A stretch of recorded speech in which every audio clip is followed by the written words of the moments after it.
Prayer. When you talk about what if I don't have a tea?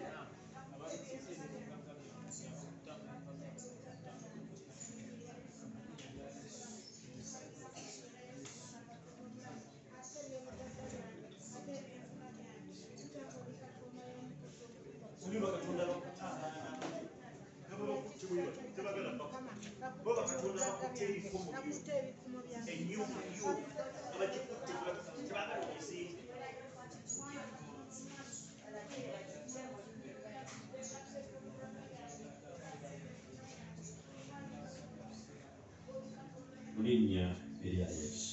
the name of Jesus, you can sit down.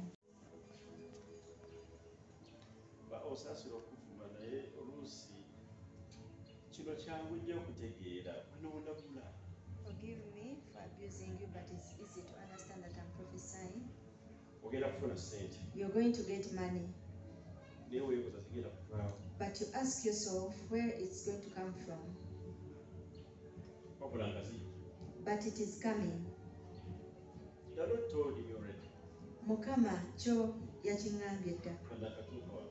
When I just reached here. Don't tell him he walks. And he told me, Tomugamba atambula. But when he sits in one position, you tell him. When he comes down, you tell him.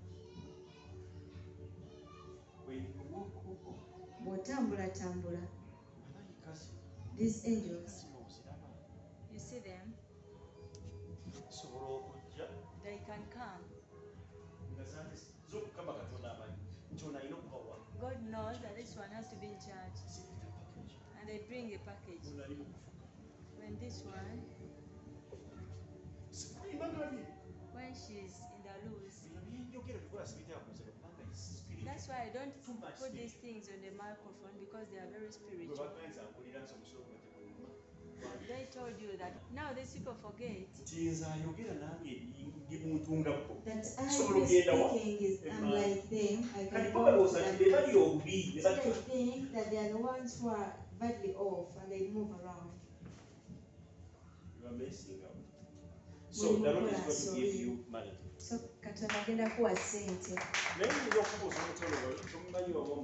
I might ask about this person when you either know him or no. Someone by the names of Mogelwa.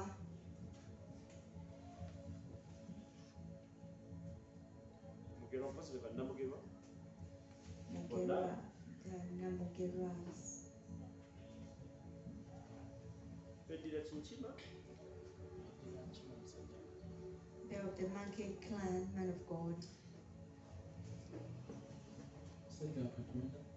Man of God. The Mugera that I remember, I've taken many years without seeing him. But I used to build with him. The one you're talking about, I know him, but he's not the one I mean. So you, in the process of getting money, mu process ey'okufuna sente, you will know that Mugera I'm talking about. Ojja kutegeera Mugera ono gwe njogerako.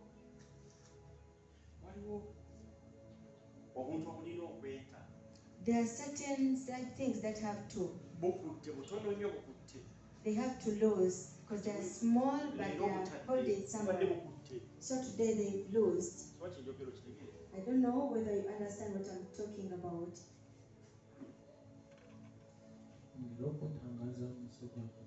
Enlighten me, man of God. That's what I've told you, that I see you there. And I prophesy. You are at the edge of the blessing or the breakthrough.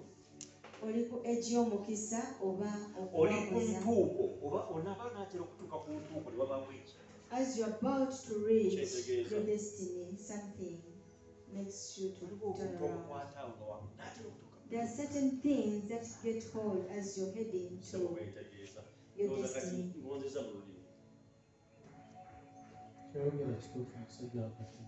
What you're saying is true, man of God. These are not things of wisdom. This is the Spirit of God talking. naye mwoyo wa Katonda yali mu kwogera kati.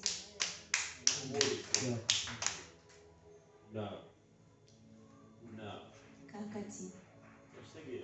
Understand? Because whenever you've been trying to break through, something happens. Something happens. It is true, man of God. Because 1 week back, when you are with your bosses, don't receive calls. Stop it from today.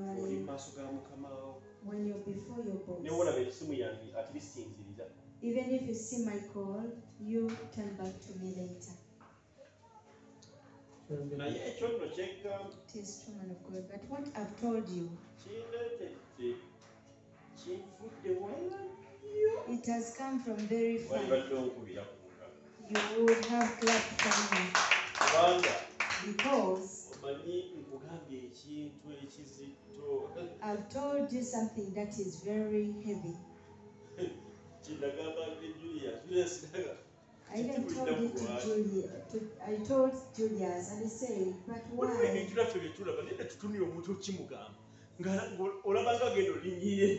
There's certain things that we say, but you say that when you tell someone you like interfering with his freedom, but never do it again. That thing, man of God, it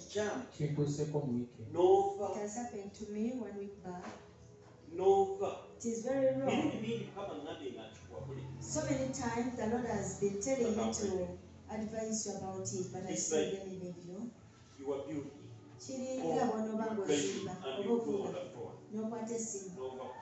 And you did what you're doing. They'll hate you for that. You proceed. Man of God, what you said is true. 1 week back, there is a certain man that I had never seen. He called me and told me that there is a certain man in Chireka and he is waiting for me. So I should go there because he has a car to give to me.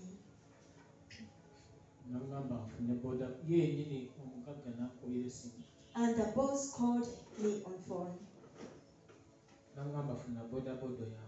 and said that you get a boda so that you can rush. He had never seen me before. Then he directed me and I reached at that point. He opened the fence, the gate, and I entered. Then he paid the boda man.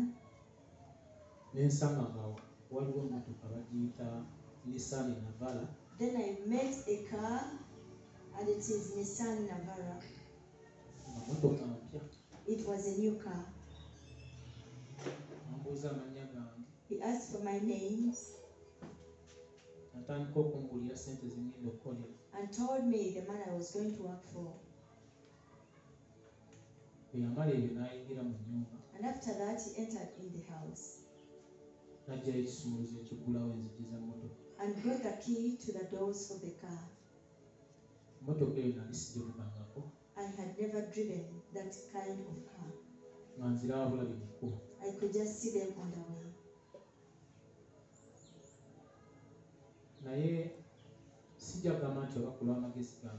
I won't say that because of my wisdom,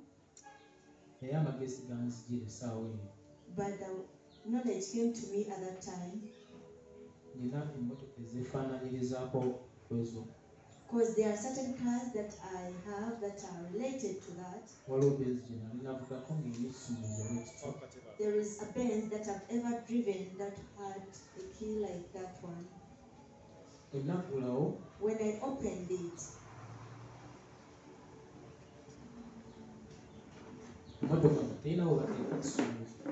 the car didn't have anywhere to put the key.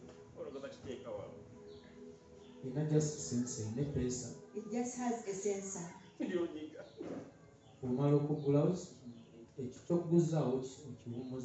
there is a button that you press, and then after that you put the thing that you've used to open somewhere. When I pressed the button, the vehicle started by itself.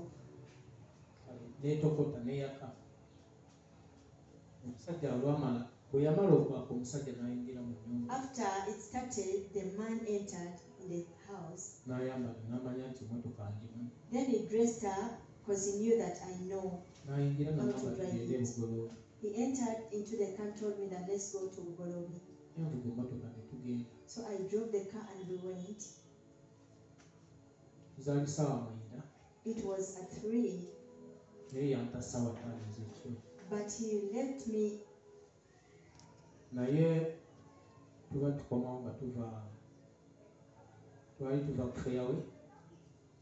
We were coming from Fairway. And when I reached in Chireka, someone called me on phone. And I received it.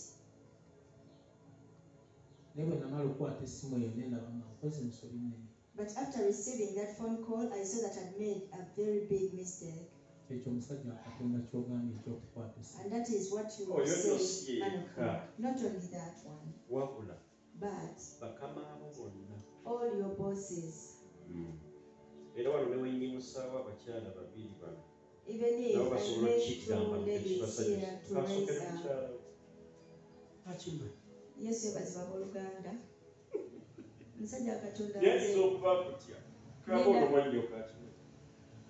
kusonga ey'omulimu ogwo nina we nali njogera n'omwami kati mu kwogera naye ndowooza abaali oba bapaakinze samwayo nno naye yaŋŋamba boosi wange weyajja nzigyako ne muggyako naye nze mu mutima nagamba kiyinza okuleeta obulabe nakisensinga era immediately ne muggyako naye I told this one about it, that it is what is wrong. But you agree with me that you'll never tell it to him.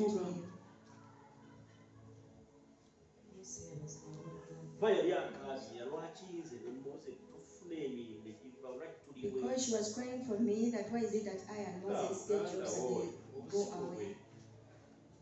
But I say that the problem with your brother is that he leaves his job when he's before his boss and goes to other issues. It is true, man of God. When Moses gets a job and I see when it has perished, I say that maybe he was on phone. Because sometimes even if he's moving, I see him on phone. So I get that feeling. And man of God ever told me about it. Therefore, elder,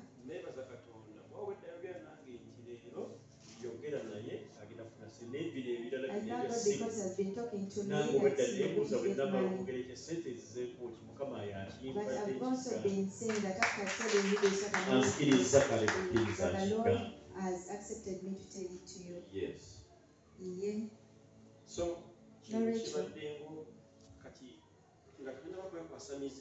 before accusing demons, even this one, whenever you are at the job, this is a public counseling today.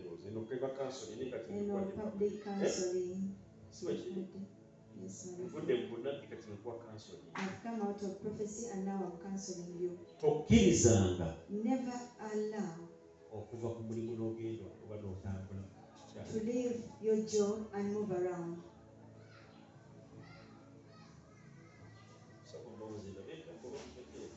Do you understand what I'm telling you? Do you know why I'm asking you?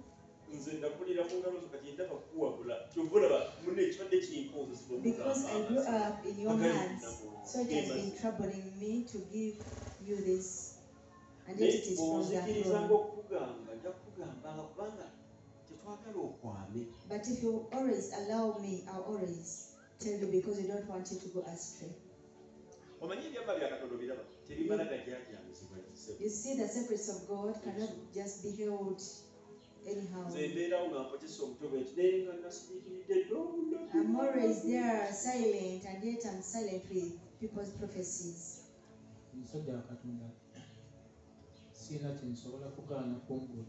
Man of God, there is nothing that I can refuse you from telling me, because you are my pastor. So take away this hindrance from your life. Don't move. Honor your job very much. Because there are certain things that have been seen upon you.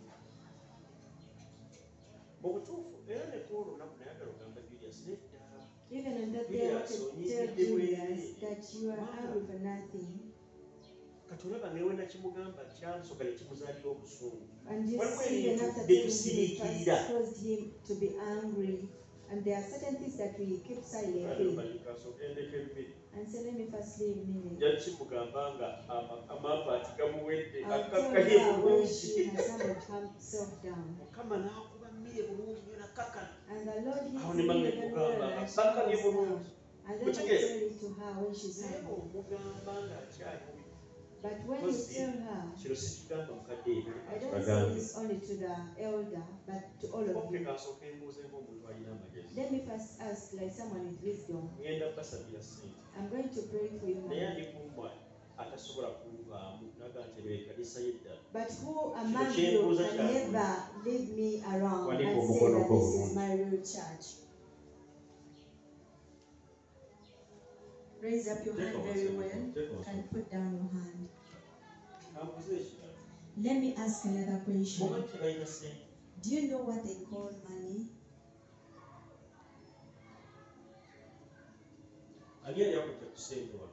Who has ever held a lot of money here?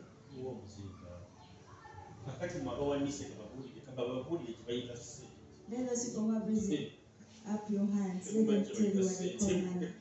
Because you don't know what they call money.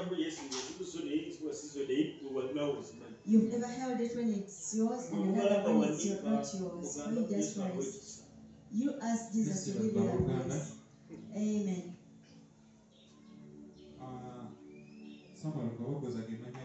Samuel Kabogoza by names. Man of God, I've never held money. And yet you're still holding it. I've held money, and that is the fact. And yet I'm still holding it.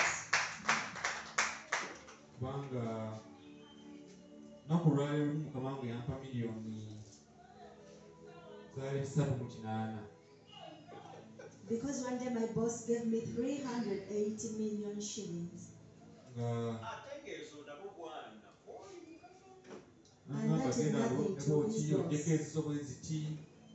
And then he told me how to use it and also how much I had to get as money.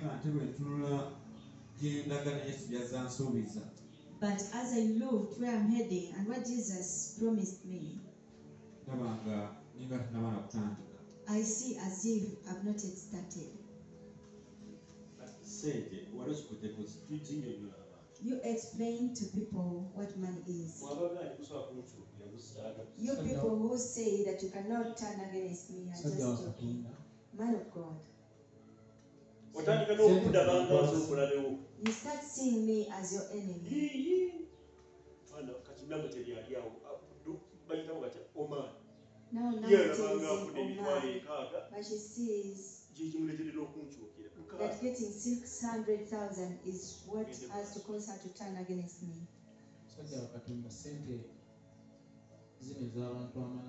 Man of God, money causes people to become proud. It is very difficult. And it will never be for someone not to get pride after getting money. And someone told me that don't get annoyed over people. When someone boards a plane, cannot go back to his father's place and sleep there, but they rent hotels. And when my sisters returned, they didn't sleep at home, but they went to the hotel. And I remember that the other man told it to me. Money, when you get it, this that I'm on is what has brought you to get it, and I'm going to sort it out. You progress.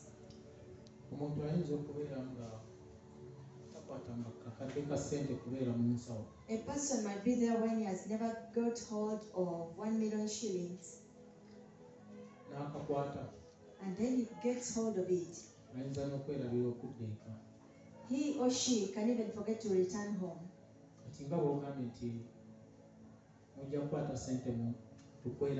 Like as you say that we shall get hold of money and even forget about you. Someone even forgets that he has where to go.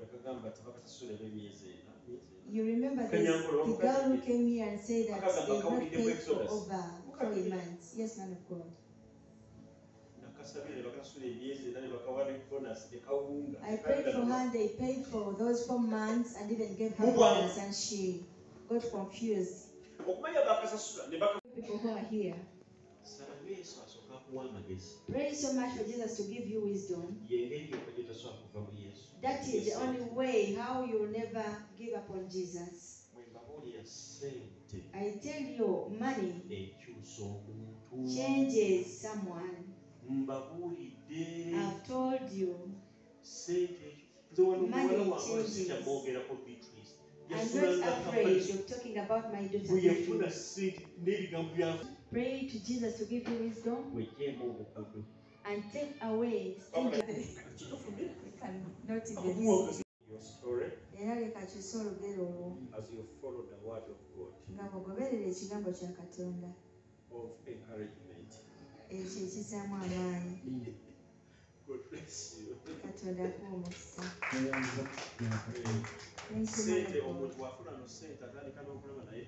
When someone gets your money, he starts saying, my friend told me that we should come to church today. Will I come to church today? Will I come to church today? Really? Will I manage? Really? Will I manage? I don't know what to do. And yet, last time he used to look like ash, but right now it may God give you wisdom. Fish. Sulemani yatandika okulaba ng'alaba obugagga bungi maaso Solomon started seeing so many riches before him, and it wasn't doing anything to him.